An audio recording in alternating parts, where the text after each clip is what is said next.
అసహనం, ఓరవలేనితనం ఏమైనా జయిస్తే, ఏమైనా తుడుచుకోగలిగితే, మనం హృదయానికి ఎటువంటి భావాలైనా తుడుచుకోగలిగితే, తుడుచుకోగలుగుతారా ఇందులో ఒక్కటైనా? మేము మానవ శక్తి అన్నారు కదా. నేను ఇంగ్లీష్లో మహాపండితుడాను, అష్టావధానము చేసేటువంటి వాడిని. సంస్కృతం ఇప్పుడు పాండిత్యాన్ని బాగా గడించాను, తెలుగులో పాండిత్యాన్ని గడించాను, అన్నింటిలో పాండిత్యాన్ని గడించగలిగాను, మాట్లాడగలను, అష్టావధానం కూడాను, కవిత్వము కూడా రాయగలను, కవిత్వములు కూడా భగవంతుడిని ఇరికించగలను. తెలియలేదు అన్నటువంటి వారు ఉన్నారే. మరి ఇందులో మీరు చెప్పిన దాంట్లో ఒక గుణాన్ని కానీ, ఒక సంకల్పాన్ని కానీ, ఒక భావాన్ని కానీ మీ హృదయంలోంచి తుడుచుకోగలిగే శక్తి మీకుందా? మీ మానవ శక్తి బాగా చెప్పు. సైన్స్ చదివిన సిద్ధమని ఆ శక్తి లేదు.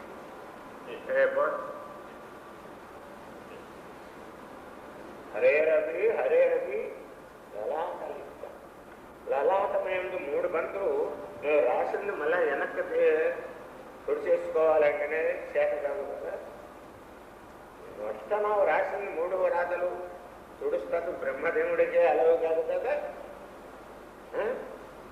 నారాయణ తపస్సు చేస్తే గాని, నారాయణ అనుగ్రహాన్ని కలిగితే గాని, నారాయణ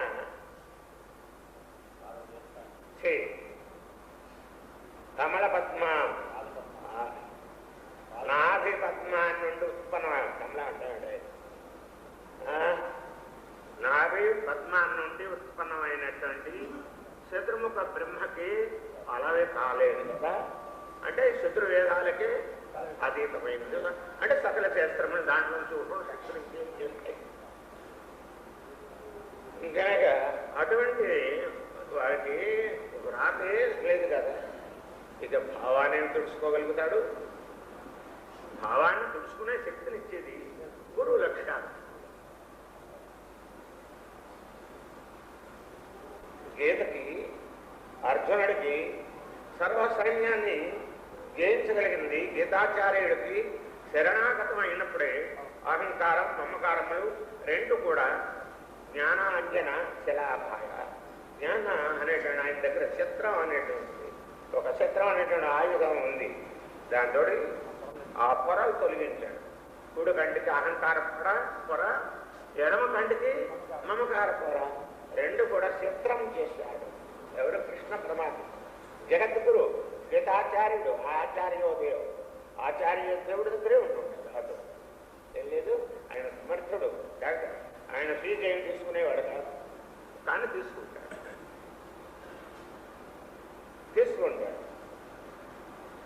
ఏం తీసుకుంటాడు? మీరు ఇవ్వలేనటువంటిది కాదు. నీ మనస్సు ఒక్కదాన్ని నా యందు నీ మనసు విశ్వాసాన్ని పెంపొందించు. నన్ను గేరగలుగుతాం, నన్ను తెలుసుకునే శక్తి నీకు వస్తుంది అని చక్కగా అర్జునుడు ప్రబోధనం చేసి నా మీద విశ్వాసంతో ఆ ధనుర్బాణాలు 2 ధీరుడవై ధరించు. తిరిగి తనాన్ని రానివ్వకు. తెలియలేదు. నీ భుజములకి, నీ ధనుర్బాణానికి శక్తి నీ ద్వారా రాదు. చూడు నా విశ్వరూపాన్ని చూడు. సర్వవ్యాప్తమై సర్వభూతాకాశానికి మళ్ళీ సర్వభూతములను కూడా ప్రకాశింపజేస్తూ నేను స్వయంగా ప్రకాశిస్తున్నాను. నీ రథమైంది అంటే నీ హృదయమేందు, నా భక్త హృదయమేందు నేను సార్థ చేస్తున్నాను. నీ సంకల్పము వికల్పములు అనేటువంటిది అందులో పెద్ద పెద్ద విలువిద్యలు నేర్చుకున్న వాళ్ళు ఉన్నారు. ఎవరు? మనసు, బుద్ధి, చిత్త, అహంకారం. వాళ్ళు సన్యాసికారులు అవుతున్నారు. ఏదో వాళ్ళు ఆ దుర్యోధన చక్రవర్తిని ఏదో రక్షించగలుగుతారు కదని భ్రాంతి భ్రమ పడుతున్నారు. నేను చేస్తాను నీకు, నీ అంబు పొదులకి, నీ అంబుకి, నీ ధనుర్బాణాలకి, నీకు, నీ అస్తములకి, నీ భుజబలం నీకు, నీ హృదయానికి శక్తిని ఇచ్చేవాడిని నేను ఉండగా నా నాము స్మరిస్తూ నా మీద విశ్వాసాన్ని ఉంచు. నువ్వు ఎలాగైనా ప్రయోగం చేయి బాణాలకు, ఏ అస్త్రశస్త్రములన్నింటిని కూడా ప్రయోగం చేయి. అది ఏది కావాలో అదే అవుతుంది, దేని ఛేదించాలో దాన్ని ఛేదిస్తుంది. నాన్ను మాత్రం మర్చిపోయావు.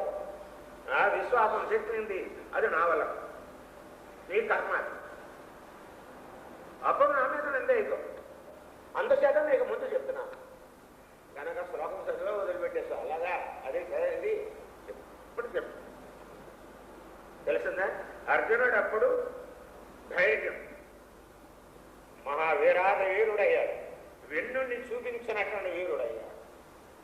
వీర పతాకము ఆయనకే దక్కినది, విజయము ఆయనకే దక్కినది.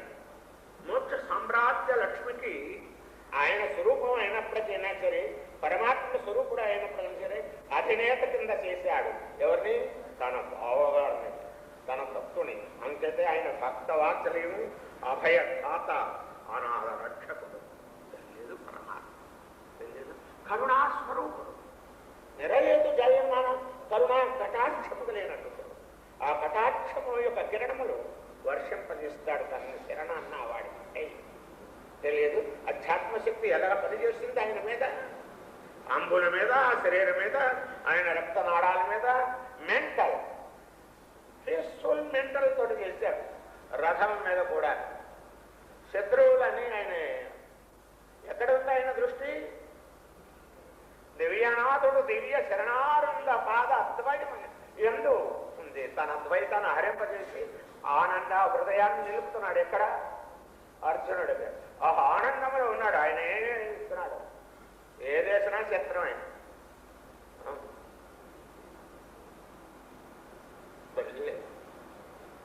శక్తిని ఇస్తున్నాడు.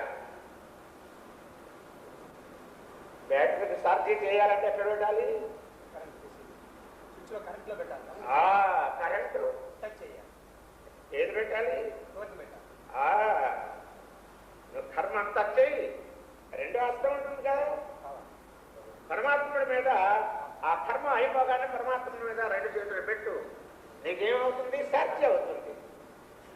నీ బ్యాటరీకి సాధ్యం అవుతుంది. నీ కారు హాయిగా గమ్యస్థానానికి వెళ్ళిపోతుంది. మానవ కారు వెళ్ళిపోతుంది. మీ మానవ కారుకి పెట్రోల్ అందించేది ఎవరు? డ్రైవరా? దర్జాగా వెళ్ళిపోతుంది. డ్రైవర్ శక్తి అంటాడు. నా అంతగా డ్రైవర్ లేడంట, పిచ్చుకుంటావాడు. వాడి యొక్క శక్తి. పెట్రోల్ ఆగిపోతే మనం చెప్పాను ట్రైన్ కంపెనీ గొప్పదంట. వాడి అద్భుతంగా అంట. ఇంజిన్ గొప్పది. Germany engine. మళ్ళీ ఇక్కడెక్కడితో జపాన్ కాదు, జర్మనీ ఇంజిన్. జర్మనీ ఇంజిన్లో పేరు పొందినటువంటి ఇంజనీర్స్ డ్రాయింగ్ వేసి చక్కగా మెంటల్ అన్నింటిని కూర్చి తయారు చేయబడినటువంటి పేరుకెక్కిన వన్నికెక్కినటువంటిది వేగాల మీద వెళ్తున్నాడు. పెట్రోల్ ఆగేది లేదు. లేదు పెట్రోల్లో నీళ్లు కలిసినవి. రవణ కృష్ణాల ఎక్కువగా కలిపాడు. పెట్రోల్ తక్కువ, వేగం తగ్గింది. ఫాల్ట్ ఎక్కడది? పెట్రోల్ శక్తిని నువ్వేమన్నా రూపాన్ని రాయగలవా? పెట్రోల్ శక్తి రూపాన్ని రాయలేని వాడు సగుణ నిర్గుణరహితుడైనటువంటి ఆ పరమాత్మను ఉంచవు రాయగలవో? కవిత్వం చెప్పండి. ఆయన దివ్య చరిత్ర వీణులకి విందుగా ఆనందాన్ని ఇవ్వగలిగినటువంటి చరిత్ర ఏది? లక్ష్మీనారాయణుడు, జగత్పిత జగత్మాత అయినటువంటి ఆ పార్వతీ పరమేశ్వరులైనటువంటి ఆ జగదీశ్వరుడైనటువంటి వారు కానీ ఆ చరిత్ర వింటూ అందులో మీ మనస్సుని ములిచేయాలి. ఆ వారి దివ్య శరణారంధముల ఎందు నిలిపాలి. అప్పుడు కదా నీకు సమాధి వచ్చేది, భావ సమాధి అనుకో. అంతేకాని వేదములు శాస్త్రములు సాంగంగా చదువుతాడు వేద పండితుడు. తెలియదు గణపతి చదువుతాడు. నేను పాండిత్యం నేర్చుకున్నవాడిని, లేకపోతే నేను ఇంత మహాభక్తుడాను, నేను ఇంత మహాజ్ఞానిని, నేను కాషాయస్త్రములు వేషం మార్చినట్టు ఉన్నవాడు. వేషం మార్చినంత మాత్రం చేస్తా భగవంతుడు కనిపెడతాడా? భగవంతుడు కనబడతాడా? నువ్వు కాషాయ వస్త్రములను ధరిస్తే గాని అంటే నీ తప్పుడు అడుగులు వేస్తూ ఉంటే ఆ కాషాయ వస్త్రం రుజువు చేస్తుంది. అంతేగాని దానివల్ల భగవంతుడు నీకు కాంట్రా. నువ్వు ఏదైనా కూడా అంతనే నీ విశ్వాసం అనేటువంటి కాషాయ వస్త్రము మనసు ధరించాలి, మనసు సన్యాసించాలి. నా వేషం చూసినా ఏదో అముఖాంశం అది నా కాషాయ వస్త్రము నా ఇంద్రియం ఏ అవసరం చెల్లిస్తుందో లేదో అది నా మనసుకు తెలుసు, వాడికి తెలుసు. నాలో నన్ను ప్రకాశింపజేసేటువంటి ఆ చైతన్యమైనటువంటి పరబ్రహ్మ స్వరూపుడు సర్వే సర్వత్రా కూడా అయమాత్మ పరబ్రహ్మ అయినటువంటి పరమాత్ముడికి వాడికి తెలుసు, నా మనసు. నీకేం తెలుసు? నా వేషాన్ని చూసి సత్యము అసత్యాన్ని గుర్తించవచ్చు మానవుడు, అసత్యాన్ని సత్యం కింద కూడా గుర్తించవచ్చు. అంచేతే సత్యాసత్య వివేకాయ నమః అని మా జగన్మాత నామములో ఉంది, చూశారు. కనుక జ్ఞాని పరమహంస హంస సోహం సూత్రమంత్రం. హం అంటే ప్రాణం, సహ అది శివ మంగళ స్వరూపుడు. అంత మునుపు ఏమనుకున్నాడు? తన దేహం నిత్యం అనుకుని నమ్ముకున్నాడు. ఆచార్య దేవుడు ఏం చెప్తున్నాడు?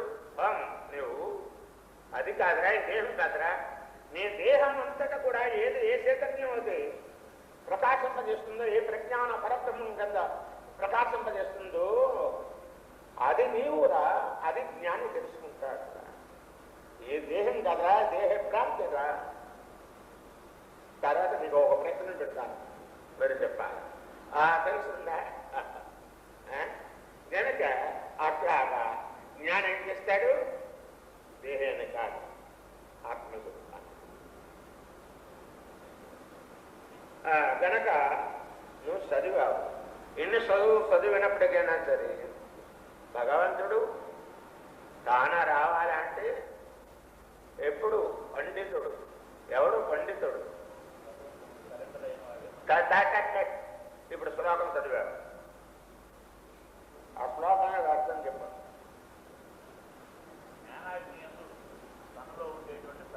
నాకు తెలిస్తే నిన్న ఆయన తెలియకే కదా నిన్ను అడుగు. మీ మీద మీరు ఏం చెప్తారో పండితులతో మాట్లాడుతున్నా అని పంచి కూడా వదిలేపోయింది. గడగడా వణుకుపోతున్నావు, తెలియలేదు. పంచి కూడా వదిలేపోయింది, తెలియలేదు. పంచి బిగించుకునే లోపల మీరు చెప్పాలి, అవుతే కానీ పంచి బిగతాం.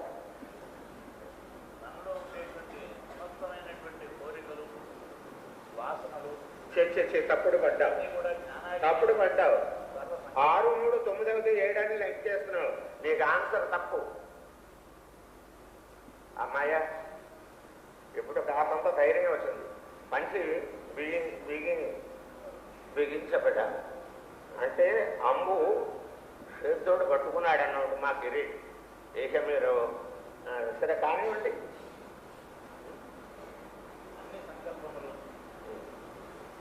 ఏ సంకల్పం? అన్నీ అంటావు. ఇవన్నీ ఈ కనపడే అని సంకల్పాలే. ఏది సంకల్పం కాదని చెప్తావో చెప్పు. ఈ కనపడే దృశ్య ప్రపంచంలో ఏది సంకల్పం కాదని చెప్పగలుగుతావో చెప్పు. రుజువు చేయి నీ సాహిత్యంతో. లేకపోతే నీ ఏ శాస్త్రంలో సరే.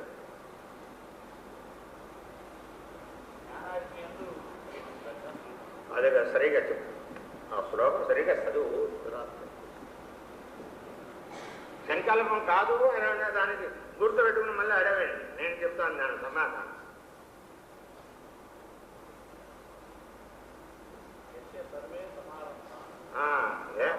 కొద్ది దగ్గరగా సర్వే సమారంభ నామ సంకల్పవర్జిత జ్ఞానాగ్ని దగ్ధ కర్మాణి. అరే అబ్బాయి అది తీసుకొచ్చి ముఖాన్ని దగ్గర పెట్టు, ఆ మూత దగ్గర పెట్టు. ఇంగ్లీష్లో మూవా మూత మూత మూవా మౌత మౌతం అంట. సర్వే సమారంభ మౌతంలోంచి ఏమొస్తుంది? ముత్యాలు వస్తాయా? ఏమొస్తుంది చూడండి. ముత్యాలు వచ్చేటండి మౌత అది వేరు. యస్య సర్వే సమారంభ కామ సంకల్పవర్జిత జ్ఞానాగ్ని దగ్ధ కర్మాణి సమాహం పండితం బుధ. సౌండ్ పెట్టు, మూతి మీద ఏం పెట్టుకున్నా అబ్బాయి దీన్ని సౌండ్ పెట్టు. తాను చేసేటువంటి అన్ని కార్యములు తాను ఏ పని ప్రారంభించినప్పటికీ ఆ పనులన్నీ కూడా పనులు రాలే. పిల్లల్ని మాత్రం వదిలిపెడతామేమో జాగ్రత్త, సంఖ్యలో ఉంటుంది. చెప్పు టైం బోరుడు అంతా అయిపోతుంది. మళ్ళా మాకు ఉపన్యాసం అంతా మీరే తీసుకుంటే ఎట్లా? తన సర్వ సంకల్పములు అదే దానికి ఫండ్ అవుతుంది. ఏమిటి రాశాడు ఆ శ్లోకంలో? ఇలాగే మమ్మల్ని ఇంతవరకు దాకా తీసుకొచ్చారు ఈ ప్రపంచాన్ని. ప్రపంచాన్ని భారతదేశం యొక్క కర్మభూమి రత్నాలు ఇందులో ఉద్భవించినవి, విలువ లేనటువంటి రత్నాలు. రామకృష్ణులు ఉద్భవించిన అవతార పురుషులు ఉద్భవించినటువంటి భారతదేశము. అదే కాకుండా ఆ తత్వాన్ని బాగుగా అర్థం చేసుకుని వెదజల్లేటువంటి మహాత్ములు ఎంతో మంది ఉద్భవించారు. త్యాగయ్య మొదలైనటువంటి రామకృష్ణ పరమహంస, రామతీర్థులు మొదలైనటువంటి వివేకానంద మొదలైనటువంటి ఇటువంటి బాంబులు, ఎన్నెన్నో బాంబులు ఉద్భవించి. సరే, దానికి మీకు అర్థం తెలుసుకోవడం చాలా కష్టం లేదు. ముందు దీనికి చెప్పు ఈ శ్లోకానికి. మా గీత మా ఆచార్యుడి విధి చేయకు, మరి అందులో అది చేయకుండా మీరు మీ ముఖస్థగా ప్రవహిస్తే ఆ అమృతం ఏదో మేము కూడా కాస్తంత తాను చేసేటువంటి సర్వకర్మలు జ్ఞానాధ్యయందు శుద్ధి చేసుకుని రాలే. మీరు పండితులు ఒప్పుకుంటావా? అంతేనా దాని అర్థం, తాత్పర్యం? అది తేలిక తాత్పర్యం. సముద్రంలో పైన వల ఈడిస్తే చేపలు పడతాయి, అడుగుతూ వెళ్ళి ఈడిస్తే రత్నాలు దొరుకుతాయి. అటువంటి రత్నాలతో ఉన్నది కదా దాంట్లో. ఆవు సరే, మరి ఈయన భయంకంటే మీరు నిత్య భావాలకు స్థానం, అంత సాహిత్యం నిత్యంగా గీతాచార్యుని ముఖస్థగా ప్రవహించినటువంటి సాహిత్యం, మధురమైనటువంటి శ్లోకము, మధురమైనటువంటి పదముల్లో ఉండేటువంటి భావాన్ని ఈ విధంగా చేస్తే మీరు ఒప్పుకుంటారా? ఆయన ఏమంటాడు? సంకల్పం అంటాడు, ఏదో ఇది అంటాడు. మాకు అదంతా అనాథం. అవన్నీ కూడా గ్రహించేటువంటి ఏదో అంటాడు, ఏదో అంటున్నాడు. మరి అది ఎలా కుదురుతుందయ్యా? కూర్చోండి పాపం. అలా నిలబడిపోయామంటే కాళ్ళు లాగినే ఏమిడయ్యా? కూర్చో. జ్ఞానం అనేటువంటి అగ్నిలో శుద్ధి చేసుకున్నట్లయితే అది అప్పుడు పుట్టిన పిల్లడు తండ్రికి కూడా తెలుసు. పండితుడు ఎవడకు తెలీదు? ఏమయ్యా తెలీదు? ఏమండి పిహెచ్డి గారు మిమ్మల్ని మొన్నాను కూర్చో. మరి అది ఆయన కూడా తెలుసుకున్నట్టు మీరు ప్రాప్తులు ఉన్నారు కనుక ఆ కూర్చుందేమో. కానీ నాకుంది లేక రాదు. మీ గంట దర్జాగా నేను ఉంటాను.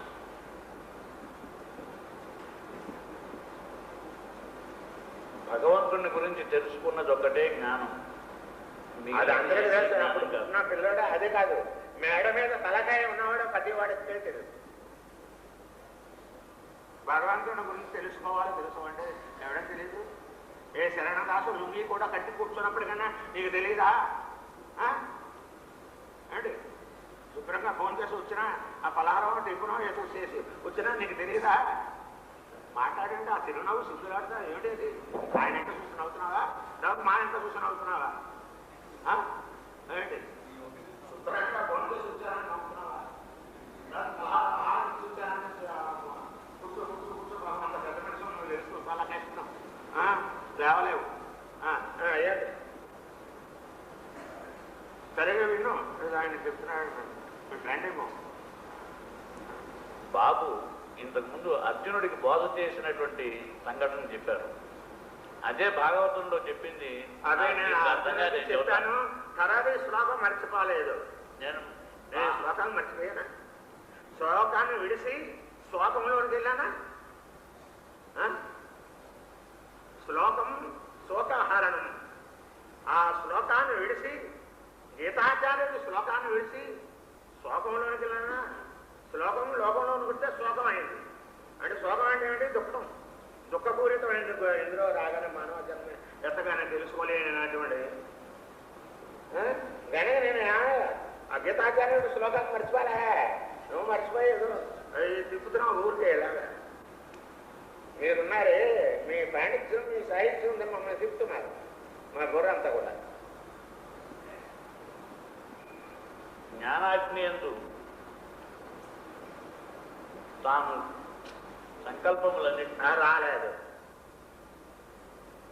అది వర్తించలేదు. అసలు తన మనస్సును శుద్ధి చేసినటువంటి వాడు ఎవరెవరు శుద్ధి చేస్తాడు? ఏంటి అసలు నీలో ఏమున్నాయి చెప్పు. అంతరేంద్రియములు ఏవి? మనోబుద్ధి చిత్త అహంకారం. మనస్సు, బుద్ధి, చిత్తము, అహంకారం. ఏది నాకు అర్పించమన్నాడు? వాడు ఎదురుగా ఉన్నాడు. అడుగు మనస్సు. మనస్సు ధనమని దగ్గర ఉంచుకోమన్నాడా? మనస్సు అంటేనే మిగిలినవన్నీ మనస్సునే. మిగిలిన అన్నిటికీ కూడా వాటిని మనోబుద్ధి చిత్తాహంకారంలో వాటిని అంటే ఈ 4 మనోబుద్ధి చిత్త. అలా చెప్పు. ఈ మనోబుద్ధి చిత్తాహంకారాల నుండి వచ్చేటువంటి ఏమిటి? ఈర్ష్య, అసూయ, అహనం, అసహనం, అశాంతి, ఓర్వలేనితనం, తర్వాత కామం, క్రోధ, శ్లోకం చదువు. శ్లోకం చదువు. యస్య సర్వే సమారంభ అంటే అంతవరకు దాకా ఏమిటి ఆ పదాన్ని, ఆ సెంటెన్స్? ఎక్కడైతే అన్ని కార్యముల యొక్క ప్రారంభములు అవి సరిగా ఆ పదాన్ని సరిగ్గా సరిపోయిందో లేదో పండితులు మీరు సంస్కృతం చదువుకున్నారు, మీరు చక్కగా మీరు చెప్పాలి. యస్య అంటే ఏ మహాత్ముడి యొక్క సర్వే సమారంభ, ఎవరి యొక్క సమస్తమైనటువంటి ప్రారంభములు. అందులోనే ఒక్క మాట సం ఆరంభ అని చెప్పాడు. యోగ్యంగా ప్రారంభించినవి అవుతాయి. అవి ఎప్పుడవుతాయి అంటే కామ సంకల్పవర్జిత, కోరికలతో కూడినటువంటి సంకల్పములు లేకుండా ఉంటాయి అక్కడ. అందుకనే అవి యోగ్యమైనటువంటి ప్రారంభములు అవుతాయి. ఆ సెంటెన్స్ గా అర్థం. తర్వాత నెక్స్ట్ జ్ఞానాగ్ని దగ్ధ కర్మాణం. జ్ఞానాగ్ని చేత ఈ కర్మ వాసనలన్నింటినీ కూడా దగ్ధం చేసేసినటువంటి ఈ కర్మ సర్వవాసనలను కూడా అంటే నీలోంచి ఏ గుణాలు ఉన్నాయి? కామక్రోధాలు, మదమాత్సర్యమైనటువంటి గుణములన్నీ కూడా, ఈ గుణాలన్నింటినీ కూడా నీ మనస్సు అంతరేంద్రియం మనస్సు, బుద్ధి, చిత్త, అహంకారములన్నింటినీ దాని నుండి మనసు నుండి సంకల్పములు, కోరికలు, సత్వ రజో తమో గుణములు, ఈశ్వత్రయములు 6, 12 జాగ్రత్త స్థూల కారణ సూక్ష్మ శరీరాలు 3, 12, 3, 12, 3, 15 తెలియదు. ఊర్ధక్షయములు 3 ఏమైంది? 18. ఇంకా చెప్పు.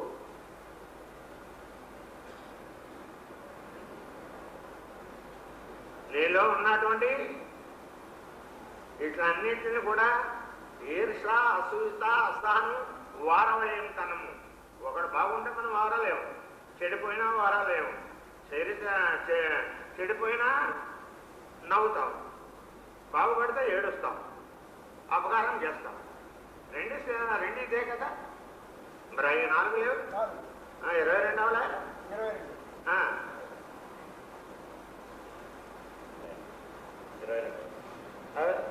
కానీ ఈ వీటిలన్నింటినీ కూడా కోరిక సంకల్పం 24. మరి ఇవన్నీ కూడా ఏమైపోతుంది?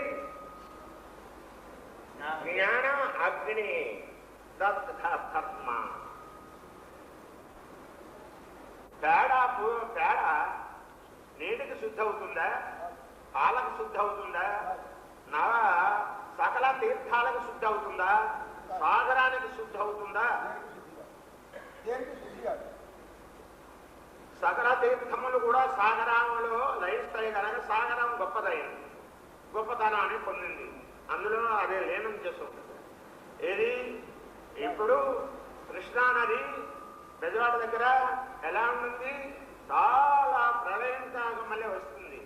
అది సముద్రం కాడకి వెళ్ళేటప్పటికి, ఆ అంశ దీవుల కాడకి వెళ్ళేటప్పటికి, గట్టి కాడకి వెళ్ళేటప్పటికి అది అందరూ కలిసిపోయిన తర్వాత ఆ అడ్డు దాటి అవతలకి వెళ్ళిన తర్వాత ఏమైపోతుంది?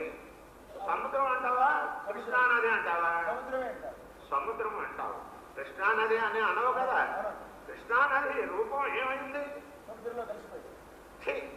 సముద్ర రూపాన్ని పొందింది. తదాత్మ అంటారు దాన్ని. దాన్ని తదాత్మ అంటారు. ఆ రూపాన్ని పొందింది, ఆ రూప స్వరూపమైంది. అదే రుచి, అదే కెరటములు, అదే ఇది. కృష్ణా నది అనేటువంటి శబ్దాన్ని ప్రయోగం చేస్తుంటే వీలు లేకుండా తదాత్మ రూపాన్ని పొందింది కనుకనే అది దాంట్లో లీనమైంది. ఇంత ప్రళయంగా ఉన్నా కాడ బెజవాడ దగ్గర ప్రళయం కింద ఉంది. ఎప్పుడు జట్లు తెగిపోతుందో, ఎప్పుడు బెజవాడ అనే పట్టణం అంతా మునిగిపోతుందేమో అని ఆ బెజవాడలో ఉండేటువంటి ప్రజలందరూ కూడా అల్లాడిపోతున్నారు. ఏంటి కదా దాని యొక్క ప్రళయాన్ని చూసి తెలియదు. ఇది అద్దు దాటి అవతలకి వెళ్ళింది కదా, దాని చేరేదాకా దాని శాంతి లేదు. ఓం అనే ఈ ప్రణవనాథంతో ప్రయాణం చేస్తుంది అది కృష్ణానది. ఎందుకు చేత? సాగరాన్ని చేస్తాం. సాగరాన్ని చేరితే దానికి శాంతి కలుగుతుంది. ఎందుకు చేత?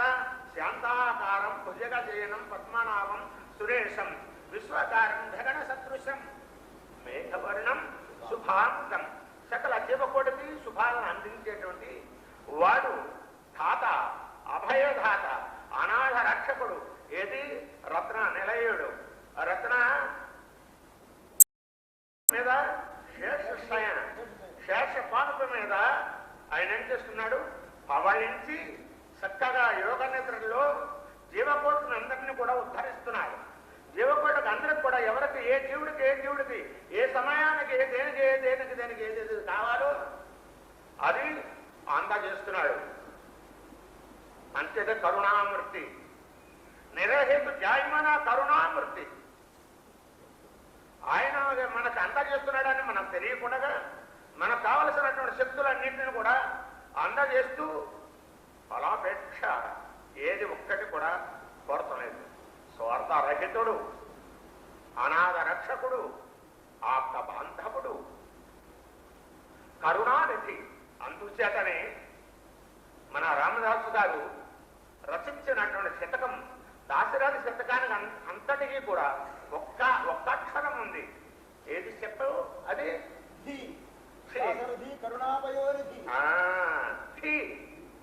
ధీ బుద్ధి ఎక్కడ ఏకాగ్రతం పొందుతుందో అక్కడ వచ్చేటువంటి సమాధి. ఆ సమాధి యొక్క ఆనందమే నా రూపం అన్నాడు పరమాత్మ.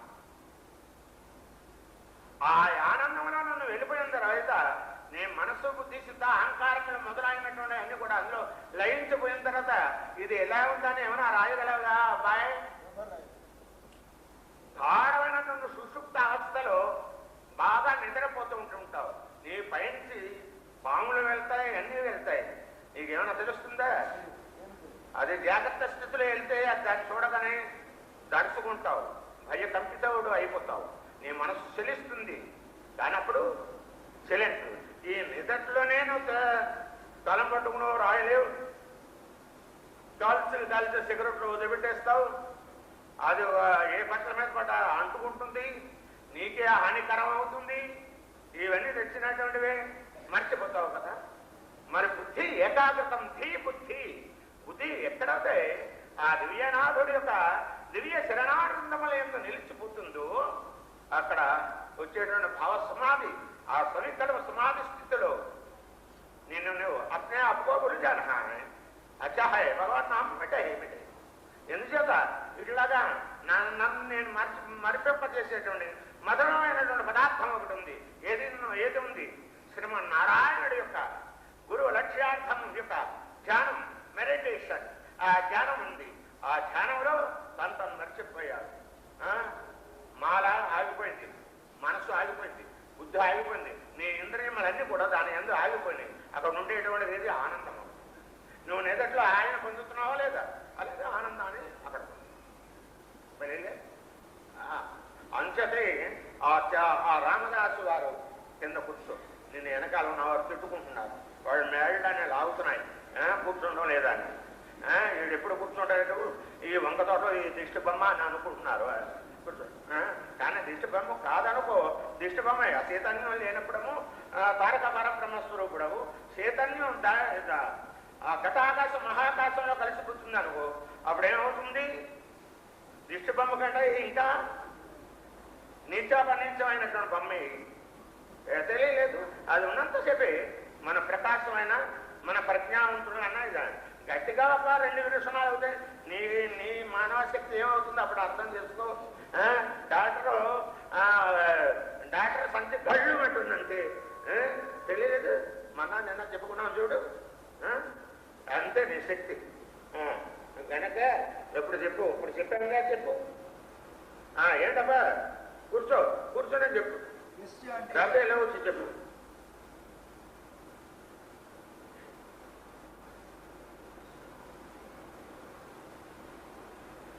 ఆ వేదములకు స్వచ్ఛన్నమైనటువంటి అర్థమే మనకి చెప్పగలిగితే జీవకోటకి అందరికీ కూడా అందిస్తే ఈనాడు భారతదేశము కాదు సర్వదేశము కూడా సర్వవరాళ్ళు కూడా శాంతి భద్రతతో ఎంత ఆనందంగా ఉందరు. మానవు కూడా ఎల్లరూ కూడా మంచి శక్తి సంపన్నులై వికసించరు. మానవుల మధ్యన ఉండేటువంటి భేద అంతా కూడా హరించిపోను, భేద భావాలన్నీ హరించిపోను, నీచ భావాలన్నీ హరించిపోను. భగవంతుడు అమృతత్వానికి ఎగపాకమన్నాడు కానీ నీచత్వానికి దిగజారమన్నాడా? అటువంటి అమృతతత్వ హృదయులు మీరు అయినప్పుడు అందరిలో మంచిగా చూస్తారు, మంచిగా ఆలోచిస్తారు, మంచిగా చేస్తారు. మంచిగా మీ శక్తిని భగవంతుడు మీకు ఇచ్చినటువంటి శక్తిని ద్రవ్యాన్ని అంతటా కూడా అన్ని కూడా మంచిగా వినియోగాన్ని చేయగలుగుతారు.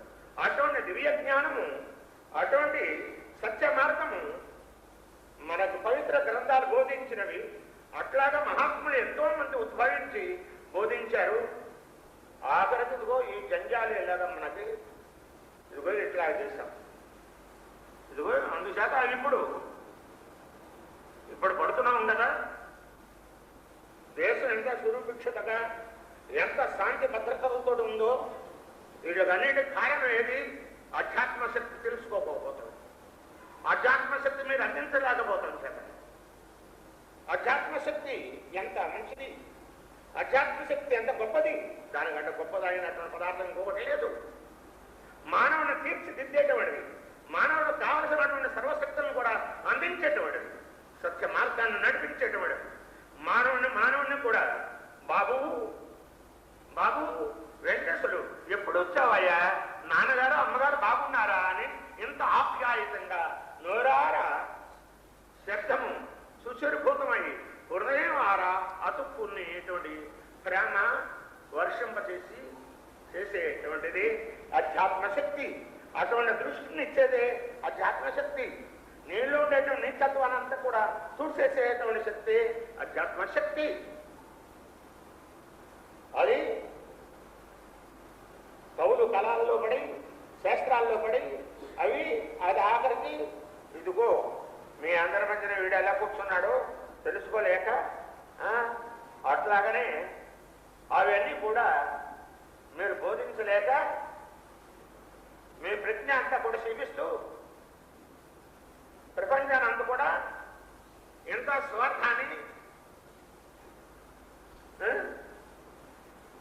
ఎంత సోమరితనాన్ని మానవుల్లో పెరిగిపోయినది.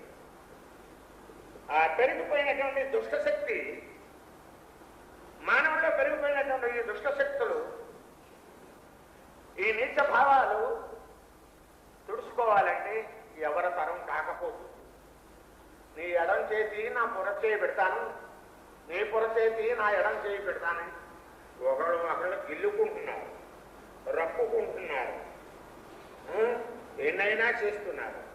వీళ్ళకి అన్నింటినీ కంట్రోల్ చేసేటువంటిది మీలో ఒకటి తక్కువైంది. ఏది?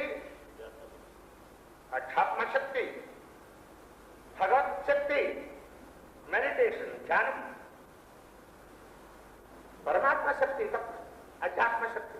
అందుచేతనే అర్థం చేసుకోలేకపోతున్నారు. వాళ్ళకి తప్పలేదు, అర్థం చేసుకోలేకపోతున్నారు. అర్థం చేసుకునేటువంటి స్థితిని దాటిపోయింది. అటువంటి స్థితికి తీసుకొచ్చారు ఎవరు? గోస్వామిరాయ్. కాదంటారా? కాదంటారా? చెప్పండి. ఇదిగో ఇప్పుడు ఈ శ్లోకాలకే మీరు అర్థాలు చెప్తున్నారుగా. ఇప్పుడు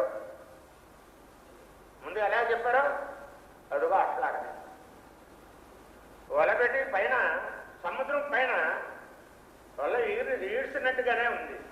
ఈడుస్తే ఏం పడుతుంది? చేపలు కిందకెళ్తే రత్నాలు. రత్నం అమూల్యమా, చేపలు అమూల్యమా? అది నీచ భావం. రత్నం కాంతి భావం. ఆ కాంతే పరమాత్మ స్వరూపం, ఆత్మవస్తు. సరే తర్వాత చెప్పండి ఈ శ్లోకాన్ని అర్థం కారాలని. కామ సంకల్పవర్జిత అంటే స్వార్థరహితములై ఉంటాయో, చేసేటువంటి కర్మలన్నీ స్వార్థరహితంగా ఉండాలి. అదే మనకు స్వామి చెప్తూ ఉంటారు. స్వార్థము, సోమరితనము ఈ రెండే దుర్గుణాలు మన దేశాన్ని మొత్తాన్ని నాశనం చేస్తున్నాయి. ఆ ఒక్క విషయాన్ని దక్కిపోతున్నాం. కామం అంటే ఏదో కోరికండి అని అంటుంటాం. ఊరికే కోరికని కాదు, స్వార్థపూరితమైనటువంటి కోరికలు ఉంటాయి. అంటే తలలాభం కోసం మాత్రమే చేసేటువంటిగా ఉంటాయి, వ్యక్తిగతమైన లాభం లేకుండా ఉంటాయి. నేను అది అడగలేదే. ఇప్పుడు ఈ శ్లోకానికి అర్థం చెప్పి ఇవన్నీ వచ్చేస్తాయి దానితో పాటు. కామ సంకల్పవర్జిత అంటే ఈ స్వార్థ పూరితమైనటువంటి కోరిక లేకుండా ఉంటే ఏదేది ముందు ఒక్కొక్క దానికి సత్తా యస్య సర్వే సమారంభా. అంటే మహాత్ముని యొక్క సర్వే సమారంభా. సర్వే అంటే అన్ని, సమారంభా ప్రారంభించేటువంటి కార్యములన్నీ కూడా కామ సంకల్పవర్జిత, కోరికలు లేకుండా అంటే తలలాభం కోసం చూసేటువంటి కోరికలు లేకుండా ఉంటాయో. కామ క్రోధాలోభ మద మాత్రములు చెలరేగితే సంకల్పం దాని ద్వారాగా, క్రోధం చెలరేగితే ఏం తీసుకొస్తుంది? దుఃఖానికి. దుఃఖానికి సంబంధించినటువంటి ఎన్నెన్నో భావాలను తీసుకొస్తుంది. కామం చెలరేగితే క్రోధం పెరుగుతుంది. ఆ కోరిక తీరాలి కదా. కామం అంధత్వం, మధించినటువంటి ఏనుగా లేదు, మధించినటువంటి పంది, అడవి పంది అని పోల్చుతుంది. పోల్చవచ్చు. వాళ్ళకేం తెలుస్తుంది? పన్నీరు యొక్క గొప్పతనం దానికి తెలుస్తుంది. ఆ పందికి బురదలోనే ఉంటుంది దాని దృష్టి. పన్నీరులో మనం కూర్చో అక్కడ చల్లగా ఉంటుంది అని అంటే దానికి తెలుస్తుందా? ఏ లాల్ తెలుస్తుందా? బురదలోనే ఉంటుంది దాని దృష్టి అంతా. దుష్టుడు దృష్టి కూడా అలాగే ఉంటుంది. జ్ఞాని దుష్టుడు, సజ్జనుడు దుర్జనుడికి దృష్టిలో అలాగే ఉంటుంటాయి. కూర్చోండి. ఇది చెప్పు. ఒక్కొక్క సెంటెన్స్ కి ఎంత అర్థమో తాత్పర్యం వస్తుందో అది సరిగ్గా చెప్పండి. మాకు అర్థం అవ్వకుండా మేము సూత్రులం కదా. సూత్రం ఉండే వాళ్ళకి మాకు ఏం తెలుస్తుంది? నువ్వు బ్రాహ్మణువు కదా. నీ 3 ముళ్ళ కింద ముందు నీ 3 ముళ్ళు వేసావు చూడు, దానికి అర్థం తెలుసుకోవాలి. జంజానికి అర్థం తెలుసుకోవాలి. జంజం అంటే ఏమిటి? నూలు పోగా. ఏమప్పా ఏమిటి? ఏంటి చెప్పు. ఏమిటి? అన్ని చెప్పకపోయిగాను. గాయత్రి ఏది? యజ్ఞోపేతం అంటే ఏమిటి? ఆ యజ్ఞం ఎన్ని తడవలు చేయాలి రోజుకి? నువ్వు చెప్పవు సరిగా. 3 సార్లు ప్రొద్దుట, సాయంత్రం, మధ్యాహ్నం నారాయణ ఉపనిషత్తులో చెప్పలే ఏది గాయత్రి జపం నీకేది ఉపదేశించాడు? ఏం చేశాడు? నువ్వేం చేస్తున్నావు? 3 పూటలు భోజనం చేస్తున్నావు కానీ ఇది చేస్తున్నావా? ఆ భోజనం చేస్తాం వల్లనే నీ మనసులు మారిపోతున్నాయి. తెలియలేదు నీ నీచ భావాలు ఉత్పన్నం అవుతున్నాయి. తెలియలేదు జ్ఞాన దృష్టి లేకపోతుంది, అధ్యాత్మ దృష్టి లేకుండా పోతుంది. ఇలాగే జారిపోతున్నావు అని అంటుంది. ఈ పండు కూడా చూపిస్తూ ఉంది. కుర్చీల చెంగు బాబుగారు కుర్చీల చెంగు కూడా చూపిస్తుంది. వాడి మనసు అంతా జారిపోతుందిరా, ఇలాగే ఇదైపోతుందిరా. గట్టిగా బిగించి ముళ్ళు వేశారు కానీ ముళ్ళు వేశారు కానీ దాన్ని ఎలాగా పవిత్రతగా ఉంచుకోవాలో అది చేత కాక తెల్లారగట్లే మనం ఏం చేస్తున్నాం? బ్రెడ్ కాఫీ ఇడ్లీ చేస్తున్నాం.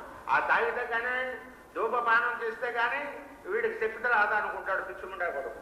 తర్వాత క్యాన్సర్ జబ్బు వస్తుంది, తర్వాత క్షయ జబ్బులు వస్తుంది, అనేక జబ్బులకు పోతున్నాడు. భగవంతుడు చెప్పినట్టుగా మీరు వింటున్నారా? ఆ గాయత్రి ఒకదానికి అర్థం తెలుసుకుని ప్రజలకు అందిస్తే ఎంత బాగుండును. మహాత్ముల ఎంతో మంది ఉద్భవిస్తే వాళ్ళని ఎన్నెన్ని తిప్పలు పెట్టారు మన శాస్త్రాజ్ఞులు, శాస్త్రకారులు. చాలా మందిని కూడా అంత చరిత్ర చదువుకోండి. చరిత్ర చదువుకుంటే అంత అర్థం అవుతుంది, అర్థం చేసుకుంటే. వేదం అలా ఎప్పుడు చెప్పలేదు, మన పవిత్ర గ్రంథాలు అలాగే ఎప్పుడు చెప్పలేదు. తెలియదు దీనికి సులోకం సెంటెన్స్ చెప్పు. కామ సంకల్ప వర్జిత, అలా కామక్రోధాది సంకల్పములు లేకుండా ఉండేటువంటివిగా ఉంటాయి. అటువంటి ఏది అరించుతుంది ఆ శ్లోకం ముందు చదువు. యస్య సర్వే సమారంభాః కామ సంకల్ప వర్జితాః. ఏ మహాత్ముడు యొక్క సర్వ కార్యారంభములు కూడా కామ సర్వ వస్తువుల మీద మోహం, సర్వ వస్తువుల మీద ఉండే మోహం లేకుండా ఆయన కార్యములు ప్రారంభించారు. ఆఖరికి తన దేహం మీద కూడా మోహం లేకుండా, తన దేహం మీద కూడా మోహం లేకుండా, దారాపుత్రాదులే కాదు బంధుమిత్రులే కాదు ఏ వస్తువు మీద కూడా మోహం లేకుండా ప్రేమ ఉంటా. అది కలంక రహితమైనటువంటి ప్రేమ. కామ సంకల్ప వర్జితాః అంటే ఏంటి? స్వార్థరహితంగా ఉండాలి, సేవ చేయాలి. సేవలో ఎవరికి చేస్తున్నావు?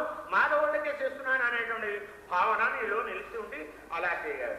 చేసినప్పుడు ఆ ఆనందాన్ని ఆ సేవతో చేసి ఆ సేవ ద్వారా వచ్చేటువంటి ఆనందం నువ్వు పొందగలవు. లేకపోతే నువ్వు పొందగలవు. నిద్రపోతా ఉంటుంటావు, గోడే నిద్రపోతా ఉంటుంటుంది. తెలియలేదు బాబు ఎంత బోధించినప్పుడు అని సరే నిద్ర ఏం చేస్తుంది? ఇనప గజ్జల తల్లి ఆవరిస్తుంది. ఈ ఇనప గజ్జల తల్లిని నిద్రనే జయించలేని వాడు నువ్వు ఒక పురుషుడవా? మానవ శక్త ఏదప్ప? చెప్పు చెప్పు చెప్పు చెప్పు చెప్పు. కామ సంకల్ప వర్జితాః స్వార్థపూరితమైనటువంటి కోరికలు లేకుండా ఉంటాయి, ప్రేమపూరితమైన సేవాభావంతో ఉంటాయి. కానీ ఏ విధమైన స్వార్థపూరితమైన కామక్రోధాలతో కూడి ఉండకుండా ఉంటాయో అటువంటి జ్ఞానాగ్ని దగ్ధ కర్మాణం, అటువంటి ఆ ప్రేమయే జ్ఞానం, సర్వులందు ప్రేమ కలిగి ఉండడమే జ్ఞానం. అటువంటి ఆ జ్ఞానం అనేటువంటి అగ్ని చేత ఆయన యొక్క కర్మల యొక్క వాసనలన్నీ కూడా దహించిపోయి ఉంటాయి. భక్తి యొక్క పరాకాష్ఠమే జ్ఞానం. చెప్పు. భక్తి యొక్క పరాకాష్ఠమే జ్ఞానం. ఆ గాఢమైనటువంటి పరమాత్ముడి యందు విశ్వాసమే భక్తి అని చెప్పు. పరమాత్మ మీద ఉండేటువంటి విశ్వాసమే భక్తి, గాఢమైనటువంటి భక్తి. గాఢమైనటువంటి భక్తి. భక్తి అంటే ఏమిటంటే పరమాత్మ ప్రేమే. చలించేటువంటి భక్తి కాదు, చక్రమైనటువంటి భక్తి కాదు, దృఢమైనటువంటి భక్తి, గాఢమైన భక్తి. చిలకలపూడు భక్తి, చిలకలపూడు బంగారం లాంటి భక్తి కాదు, చిలకలపూడి బంగారం లాంటి భక్తి కాదు. 24 వన్నుల మేలు, 24 వన్నుల మేలు బంగారం వంటిదే భక్తి. అటువంటి నిజమైనటువంటి భక్తి కావాలి. అది చెప్పు. అటువంటి భక్తి నిష్కళంకం. ఏది ఇవన్నీ తప్పుకున్న తర్వాత అటువంటి బంగారం అవుతుంది. బంగారం కరిగించి దాన్ని వడపోసి దాన్ని విధి చేసేటప్పుడు మేలు కింద తయారవుతుంది. దాంట్లో ఉండేటువంటి ఏది అసలైన బంగారం, దాంట్లో ఏది హరించిపోతుంది? దోషాలన్నీ గుణదోషాలన్నీ హరించిపోయిన తర్వాత అప్పుడు అటువంటి మేలుమైన బంగారం మాత్రమే 24 వన్నికి వస్తుంది. ఇట్లా ఈ బంగారాన్ని అంతకంటే ఇంకా ఎక్కువ మేడం బంగారం మంచి ఖరీదు, వీటికి చెల్లించదు, తెలియలేదు అటువంటి బంగారం. ఇదంతా ఈ దోషాలన్నీ కూడా హరించేటువంటిది ఏది? జ్ఞానాగ్ని. ఆ జ్ఞానాగ్ని, ఆ జ్ఞానం ఎక్కడి నుంచి వస్తుంది? ఆ భక్తి ఆచార్య దేవుడు అంచేతే ఆచార్యుడి యొక్క ప్రేమ సుస్థిరం. దారాపుత్రాలు బంధుమిత్రుల యొక్క ప్రేమ అస్థిరం అయినట్టు. కనుక బ్రాకెట్లో లక్ష్మి గీతాచార్యుడు అంటే పరమాత్ముడు కృష్ణదేవుడు, గోవిందుడు ఆయన నారాయణుడు, లక్ష్మీ మనోహరుడు వాడే పార్వతి మనోహరుడు, జగన్నాథుడు ఆత్మస్వరూపుడు. నిరాకారంగా ఉన్నప్పుడు నిర్గుణంగా ఉన్నప్పుడు ఇది ఆత్మాన్నం. అది సాకార బ్రహ్మంగా వచ్చినప్పుడు ఇది కాదు. భగవంతుడు రెండు ఇబ్బందులు వాటిని ఉన్నవి. ఇది అయిన తర్వాత మీరు శ్లోకం చెప్పుదురు గారు. సాకార బ్రహ్మంగానే వస్తే గొల్లవాడు అని అన్నారు. రాకపోతే దశరథుడు కుమారుడు అన్నాడు. కౌసల్య కుమారుడు క్షత్రియుడు, ఇక్ష్వాకుల వంశం సూర్య వంశానికి చెందినవాడు అని అన్నాడు. ఓని అది దాటి ద్వాపారంలో కొన్ని కాస్తంత చూద్దామని గొల్ల యాదవుల ఇంట ఉద్భవించాడు, ఆవిర్భవించాడు. ఆవిర్భవించేటప్పటికి ఆయన ఏమన్నాడు? శూద్రుడు గొల్లవాడు. ఎంతమంది చెప్తే మాత్రం నమ్మినవారు బంగారు పిచ్చికే, నమ్మినవాడికి బూడిదే. పరమాత్మ వస్తువు అంటే ఎలా ఉంది? నమ్మిన వాడికి ఉంది, నమ్మిన వాడికి బూడిదే, వాడు ఎత్తుపోతలే. అంతేగాని వాడు ఎన్ని జన్మలకైనా భగవంతుని చేరలేడు, గురుతత్వాన్ని అర్థం చేసుకోలేడు. రామనామంలో ఉండేటువంటి మహత్తరమైనటువంటి శక్తి ఏదో అమృతాన్ని వాడు పొందలేడు, తెలియలేదు. గనక భగవంతుడు సాకార బ్రహ్మంగా వస్తే, సాకార బ్రహ్మంగా అని అంటే నిజస్వరూపంగా మానవ రూపంగా వస్తే వాడు భగవంతుడు ఎలాగవుతాడు? వాడు 2 ముక్కులు 2 కళ్ళు తిన 3 కొట్టు తింటాడు, మనకంటే ఎక్కువ తింటాడు, మనకంటే ఇదిగా ఉంటాడు, జుట్టు ఉంది, ఇది ఉంది, దర్జాగా మనకంటే ఇది ఉన్నాడు అని అన్నాడు. సాకార బ్రహ్మంగా. నిరాకార బ్రహ్మంగానే వచ్చాడు అనుకో, నిర్గుణంగా అంటే కాంతి రూపంగా వచ్చాడు అనుకున్నాం.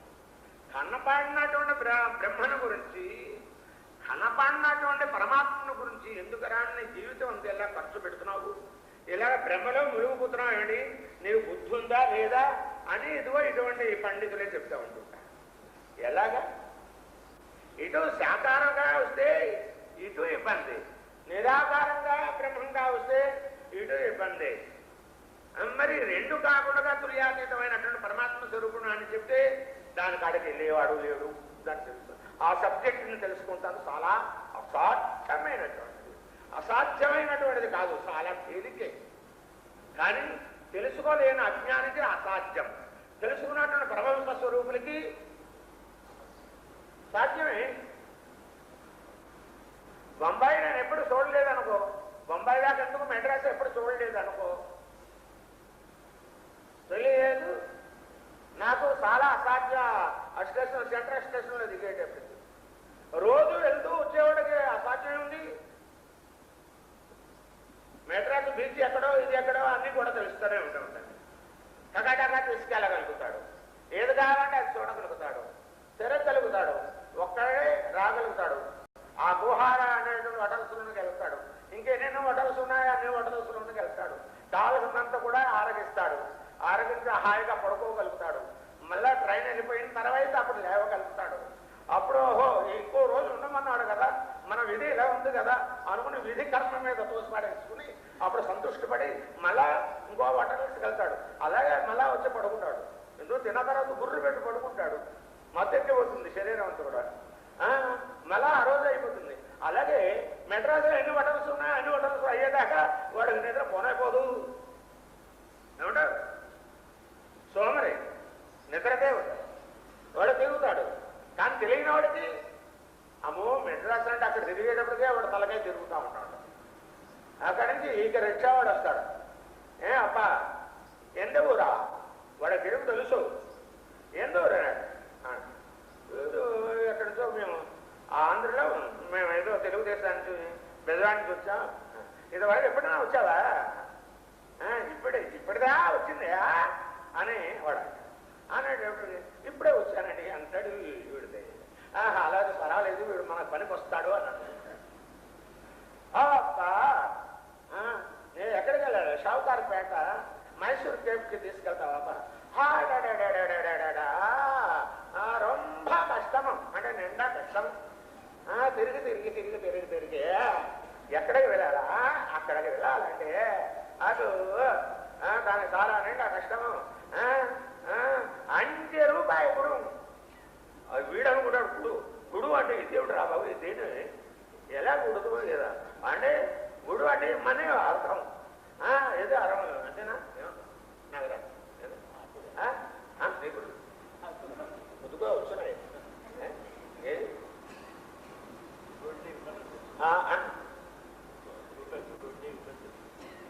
ఇమ్మని తెలుసు, అంతేగాని పుచ్చుకో పోనీ అంతవరకు దాకా తెలుసున్నానే అని అన్నం, అంతే చాలు.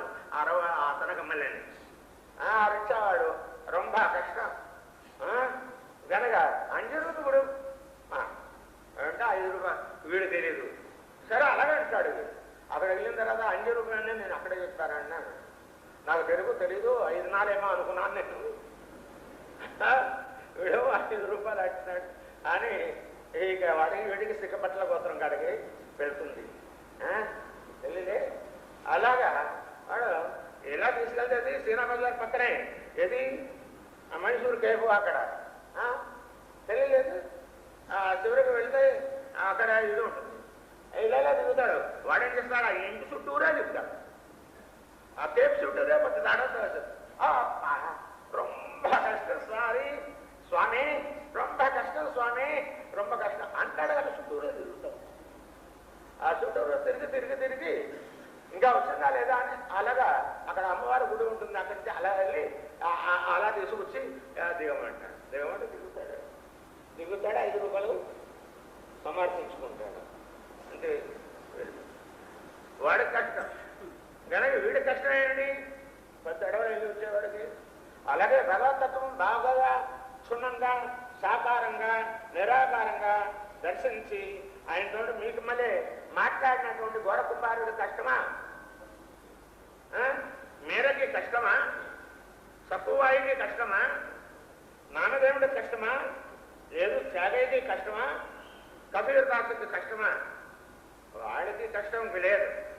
వాడు పరమహంస స్వరూపులైనటువంటి మహాత్ములు భగవంతుని అలాగా చూసి తెలుసుకున్నటువంటి వారు గనక వారు కాదంటే నిదర్శనమే కాదు 3 అవస్థల యందు కూడా జాగ్రత్త, స్వప్న, సుషుప్త అవస్థ.